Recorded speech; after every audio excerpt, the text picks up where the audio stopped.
Welcome to our new YouTube series. This is going to be Cooking with Caitlin. Today we're going to be doing striped bass with a Cajun cream sauce, some cheesy grits, asparagus. This seems like a lot, but it's really pretty easy. Here we have our striped bass. These are found in Ohio, not as common as hybrid striped bass, which you could easily use in replacement of this.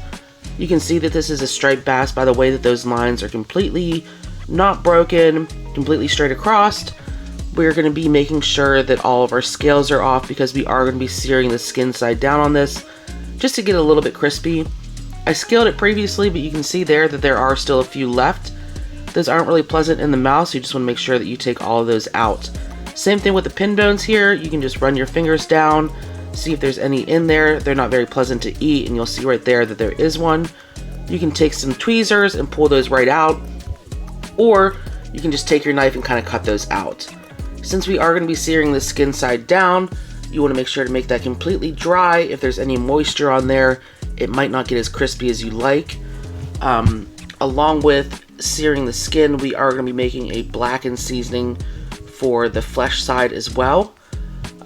You can do this with any sort of seasoning you like, the main one being Cajun seasoning. I like to season my fish or meat pretty heftily. You can do this as much as you like or as little as you like. Here we're going to go in with a little bit of Old Bay. Little bit to me may not look like a little bit to you, but again, I like my food pretty heavily seasoned. So we're just going to get that right on there. This is a really great fish that you can find in Ohio. Not as common as it used to be, but again, like I said, you can use hybrid striped bass for this. It would work just as well. They have very similar textures as far as the meat go, just maybe a little bit firmer with the striped bass as far as the hybrid striped bass. There I just went in with a little bit of Cajun seasoning. Here we have some onion powder, layer that right on there, and then afterwards I believe we're going to have some garlic powder as well. With this YouTube series, I really wanted to just kind of combine my two loves of the outdoors and cooking. This is something that I think that everyone can do that they may not think that they can do, and kind of get, more people thinking about different ways to cook game and meat. Here we're going to get in with a little bit of oil just to kind of sear those or seal those seasonings onto the skin side. And there you go. There we have our perfectly seasoned fillet of fish. Here for our asparagus, we're just going to get the woody stems off. The easiest way to do this is not even by cutting it. You can cut it, but it may still leave a little bit more of those woody stems on. Here you just bend it, and wherever it breaks is where it wants to break. And you can do that for all of these. Pretty easy. This is a pretty general one pot wonder. I mean, it's not super one pot, but one pot enough. Here we have some garlic paste. You can chop up some fresh garlic if you like. I find that this works as easy, as chopping up some garlic. Here we have a shallot. This is all going to be for our cream sauce. The garlic and the shallot. And here's a really easy way to chop up onion or shallot. Just put it down there, make some slits. Slit. And then go in on the other side, as you'll see here in a second. There we go.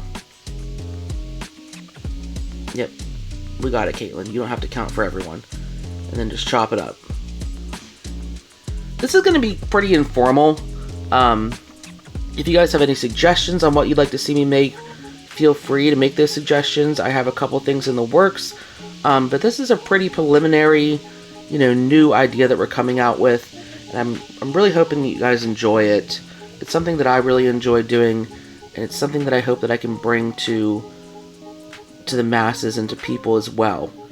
Here we have a lemon that we just already cut up, but again, we're gonna cut it up again. My knife is not sharp enough for that, it seems. Yep, so we're just gonna go in that way. Make sure you sharpen your knives, people. That's the best way to cut yourself, is by having a dull knife. Alright, and here we're going to get ready for our cheesy grits. So, we're going to have about 2 cups of chicken stock. That's what we're going to use to boil our cheesy grits. just measure out 2 cups. There we go. Put that right in the pot. Okay, put that right in the pot, Caitlin. There we go. All right, we're gonna warm that up while we are searing our fish. And here we go. I hope you guys like my candle for aesthetic purposes. Go in with some oil, heat that up until it gets like a nice, you can kind of see it almost shimmer whenever it gets ready to be used in there. You can kind of see that shimmer. You can test it out by putting a wooden dowel or any kind of little piece of like wood in there. I mean, I wouldn't use like a piece of a tree, but here we have a skewer that I'm going to use, and you can see that it's bubbling up. That means that it's pretty ready to be used. You want to start putting that fish gently, and you want to push it away from you. That way that oil doesn't splatter on you. Believe me, I have learned from experience. And you want to push that down so that skin gets crispy on all sides. And you can see that there, that kind of relaxed. Keep pushing it down, make sure all the skin's connected with the pan. And you can see that it's cooked about halfway up. That means that we're kind of getting ready, pretty close to flipping here. Make sure that you're staying away from the splatter, because it, again, does not feel great.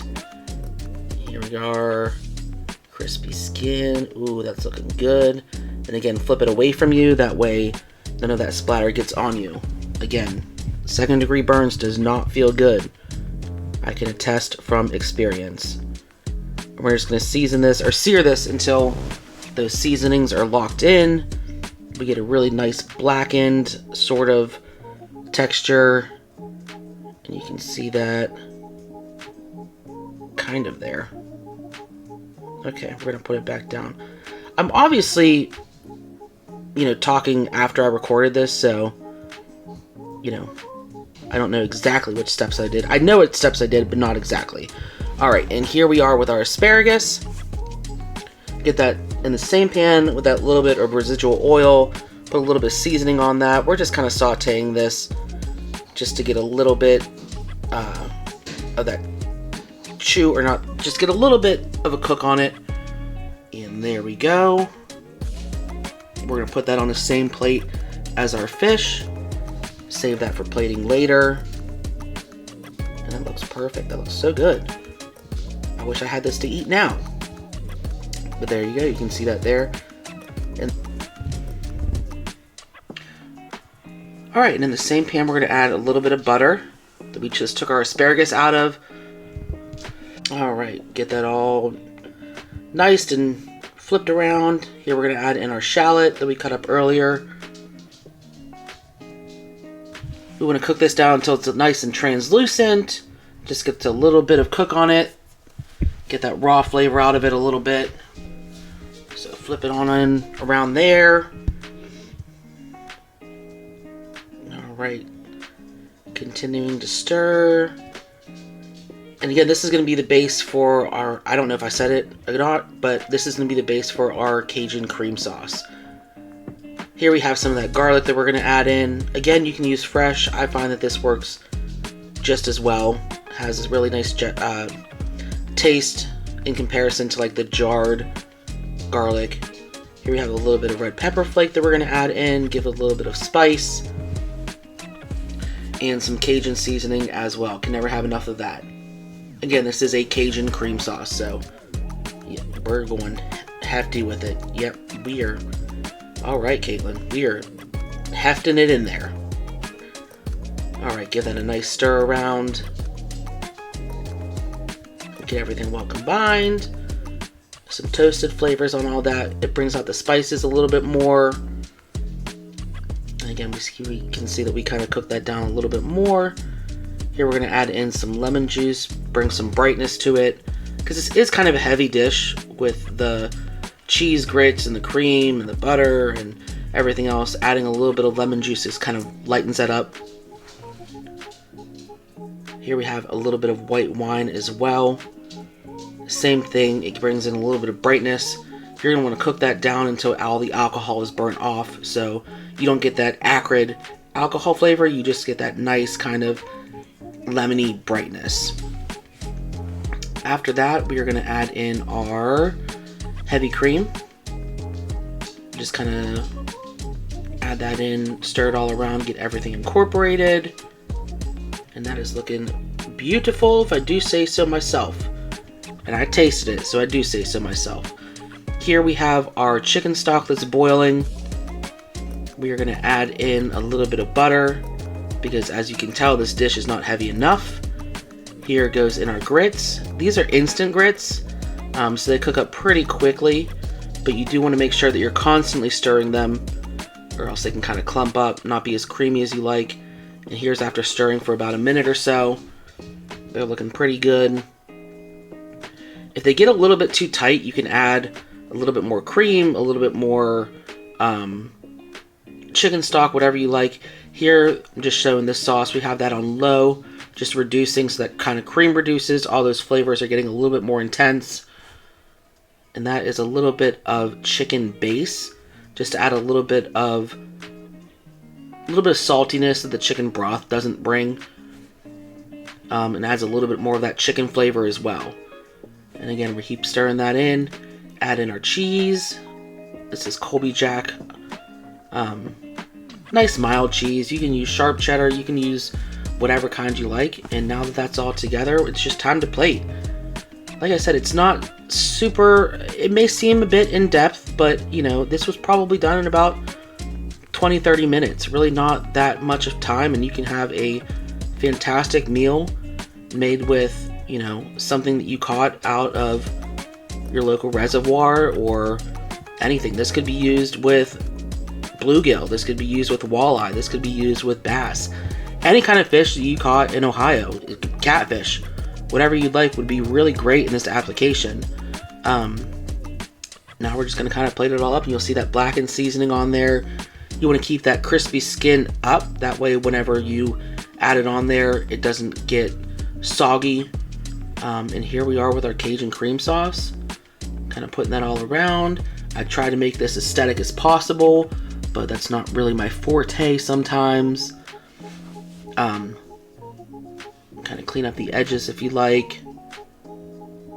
Add it with a little bit of lemon to kind of get a little bit more of a zip, kind of cut through that, you know, fattiness. But here it is all done. Striped bass, Cajun cream sauce, cheesy grits, and asparagus. Try it out. Let me know how you guys like it. If you have any questions, feel free to email me or let me know in the comments. Thanks. Have a great day. Subscribe also. Thanks.